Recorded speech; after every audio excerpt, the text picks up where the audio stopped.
तो देखिए साहब, triangle parallelogram law of vector addition ये क्या बोलता है कि अगर कोई दो वेक्टर्स आपको गिवन हो ऑलरेडी, जैसे हमें पहले गिवन थे तो अभी भी गिवन है, और वो दोनों वेक्टर के बीच में मान लीजिए और कुछ एंगल भी गिवन है, शुरू में ही बता देते हैं कि ए वेक्टर बी वेक्टर गिवन है और इन दोनों का के बीच का एंगल थीटा है। तो अगर ये दो वेक्टर इस तरह से गिवन हो कि अगर कोई पैरेललोग्राम आपको दे रखा हो, ये उस पैरेललोग्राम की दो एडजेसेंट साइड्स को रिप्रेजेंट कर रहे हो, ठीक है। अगर गिवन वेक्टर्स किसी गिवन पैरेललोग्राम की एडजेसेंट टू एडजेसेंट साइड्स को रिप्रेजेंट कर रहे हो, जैसे अगर मैं इसको बोलूं ओ पी क्यू आर बोलूं क्या, नहीं, इसको मैं दे देता हूं एबीसीडी भी नहीं दूंगा,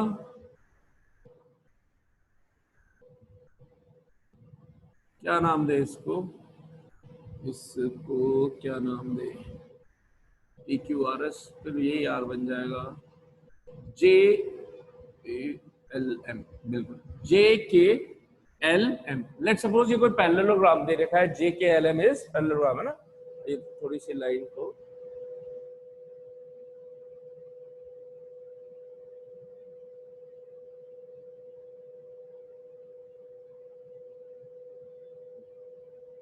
this is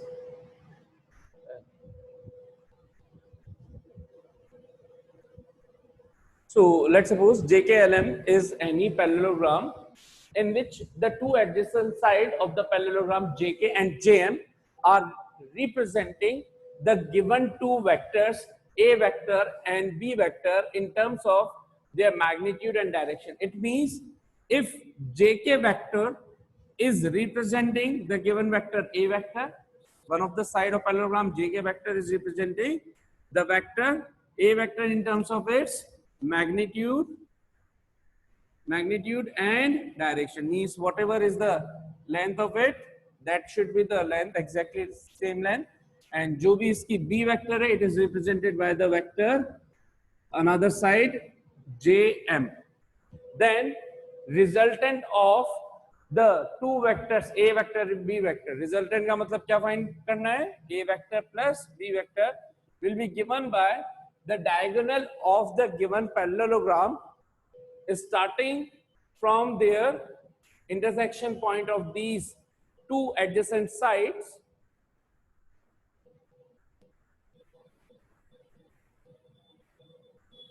starting from their intersection point of two adjacent sides. So this vector JL vector will be representing the resultant magnitude, और most of the cases के अंदर 90% cases के अंदर हम इस लॉ को एप्लीकेबल मतलब लॉ को फॉलो करेंगे, या यही मोस्टली हर जगह पे काम आएगा पूरी 12th तक, मैक्सिमम 12th के अंदर मैक्सिमम जितनी भी जगह आप जाओगे यही लॉ काम में आने वाला है। यानी कि आर वेक्टर ही क्या रिप्रेजेंट कर रहा है, इन दो को, ए वेक्टर प्लस बी वेक्टर को कैसे रिप्रेजेंट कर रहा है, पहले एक बार स्टेटमेंट फिर से सुनेंगे। if a given parallelogram will be representing the two given vectors, if the two adjacent sides of a parallelogram will be representing the two given vectors in terms of their magnitude and direction, then the resultant of the given vectors will be represented by the diagonal of this parallelogram, which is starting from the intersection point of the two adjacent sides taken, ठीक है। जो फिर अगर कोई दो vectors किसी parallelogram की दो एडजेसेंट साइड्स को रिप्रेजेंट करें, तो उन दो वेक्टर्स का जो रिजल्टेंट होगा आर वेक्टर, वो इस गिवन पैरेललोग्राम का वो डायगोनल होगा जो उन इस पैरेललोग्राम की दोनों एडजेसेंट साइड के इंटरसेक्शन से स्टार्ट होगा। तो इसका मतलब इनिशियल पॉइंट यहाँ होगा और फाइनल पॉइंट यानी कि एरो पॉइंट ऊपर होगा। तो this J L vector will be represented क्या, आर वेक्टर। यानी कि हम क्या लिखेंगे, according to parallelogram law of vector addition,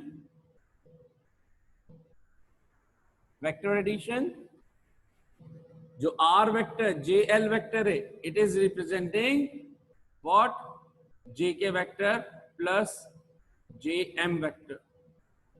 JL is R vector, JK is A vector, and JM is B vector. ठीक है, सो ये होता है साहब parallelogram law of vector addition. जल्दी से इसका प्रूफ देखेंगे, बिल्कुल सिस्टमैटिकली देखेंगे, ठीक है। और आपको यहाँ पर मैं पहले एक बार रफली दिखा देता हूँ, फिर उसको बिल्कुल सिस्टमैटिकली बता दूंगा। तो आप देखिए यहाँ पर अगर इसका प्रूफ देखें तो शॉर्ट के अंदर जल्दी से समझिएगा। प्रूफ पैरेललोग्राम होता है तो पैरेललोग्राम की ये खासियत होती है कि उसकी जो आमने सामने की जो साइड्स हैं वो क्या होती है, फ्रंट साइड्स हमेशा इक्वल होती है और पैरेलल होती है, ठीक। तो इसका मतलब यहाँ पर हम ये बोल सकते हैं कि गिवन क्या क्या है, हमको गिवन है साहब प्रूफ के अंदर। प्रूफ में क्या क्या गिवन है पहले हम लिख लेते हैं कि गिवन ऑलरेडी हमको है। पहले तो गिवन है कि JKLM is a parallelogram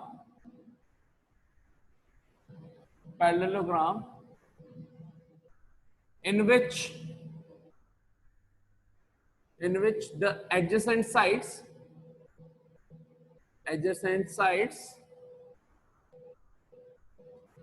JK and JM vector are representing the given two vectors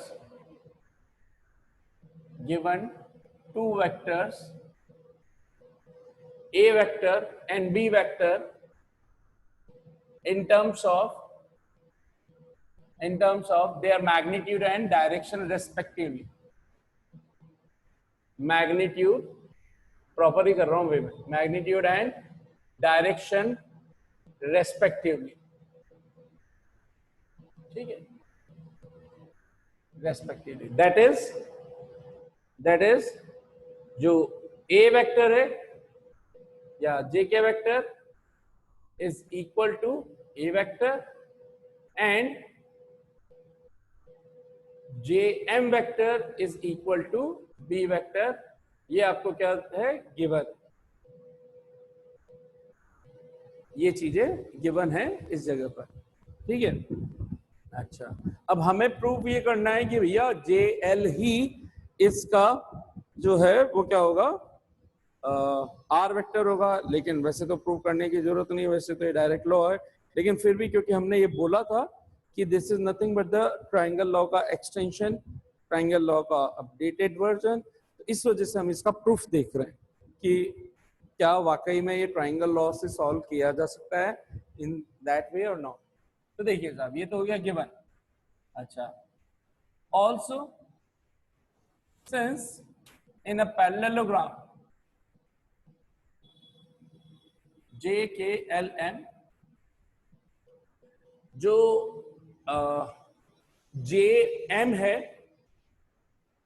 JM vector है, या पहले लिखे मैग्नीट्यूड ऑफ JM, सिंपली लिख देते हैं JM should be equals to KL, है ना। JM साइड, ये पैरेललोग्राम की कंडीशंस होती हैं कि भाई आमने सामने फ्रंट वाली साइड जो होते हैं वो इक्वल होती हैं। ऑल्सो इसका मतलब इसको अगर वेक्टर फॉर्म के अंदर मैग्नीट्यूड टर्म्स में लिखूं तो ऐसे लिखूंगा, JM वेक्टर का magnitude is equals to KL vector का मैग्नीट्यूड। जनरल ये होती है इन जनरल, और इसी को ऐसे लिख सकते हैं।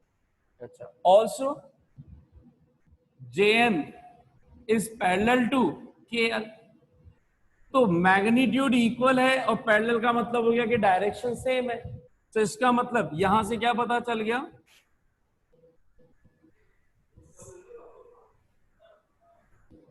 that is JM vector's magnitude is equals to KL vector. Also JM is parallel to KL.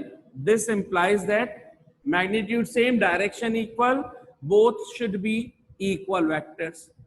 JM vector is equals to KL vector, और या फिर आप ऐसे लिख सकते हो KL vector is equal to JM vector, और JM वेक्टर खुद कौन है, B वेक्टर। तो हमारे पास KL वेक्टर क्या आ गया, KL vector is equal to B vector.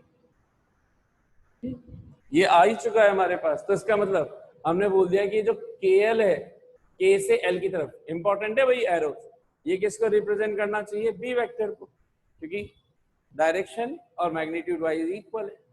So now ठीक है, ये हो गए हमारी स्टेप। इसके बाद नेक्स्ट हम क्या करेंगे, नाउ इन ट्राइंगल जे के एल बाय अप्लाइंग, क्योंकि हम already triangle law of vector addition सीख चुके हैं, by applying triangle law of, मैं ट्राइंगल ऐसे लिख रहा हूं भाई, आप पूरा वर्ड लिखिएगा, triangle law of vector addition